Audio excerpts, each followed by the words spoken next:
So Sonia is asking, what does John 3:22 to 36 mean? All right, my friend Sonia. I love that name, by the way.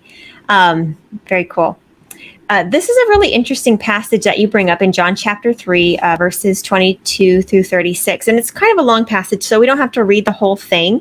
But I'll basically summarize what's going on here. This passage is the John the Baptist speaking to his disciples. And so basically what happened was, before Jesus began his earthly ministry, before he was baptized by John the Baptist had disciples as well. There were lots of people that were following John because John was preaching, that, hey, get ready for the coming Messiah. So basically, in the Old Testament, it talks about there will be one, as one crying in the wilderness saying, get ready for the day of the Lord, because Jesus, the Messiah, was coming to the earth for the first time. And, just like Jesus says, he'll have the spirit of Elijah. And so this was John the Baptist.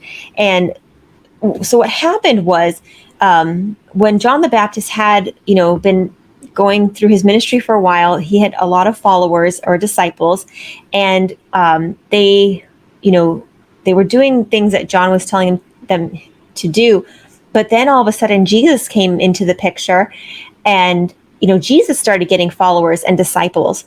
And so his John's disciples were like, hey, like, this guy or these disciples of Jesus are doing stuff, and that's kind of taking away from your ministry. Like, should we be opposed to this? So they were concerned about the ministry of Jesus. They didn't understand it yet. And so basically, they were talking about, I think the big issue was, like you read in verse 25, that John's disciples were arguing about the purification. So like the Jews had a ritual of purification, like washing your hands.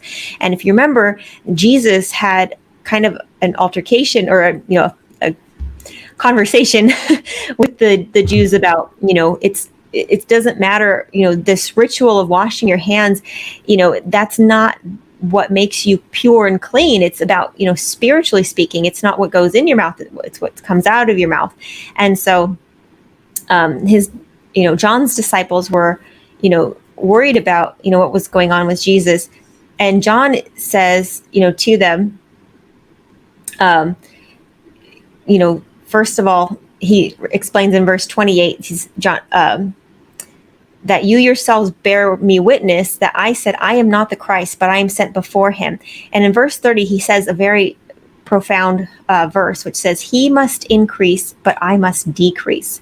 So basically, John is saying, look, Jesus is going to get more popular than me. Jesus is going to do these things. He's going to, have more following and have more authority than me, because he's from heaven. I'm from earth. And so basically, John is just pointing to Jesus as the Messiah.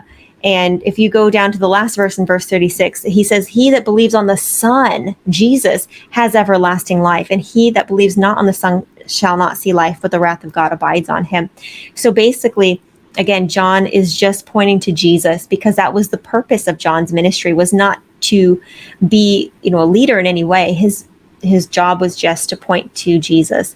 So that's really what these verses are talking about.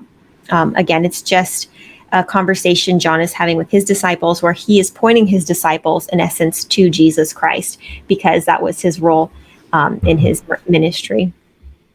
John or Jay or Wendy, do you guys have any other thoughts on that? Nope, totally agree.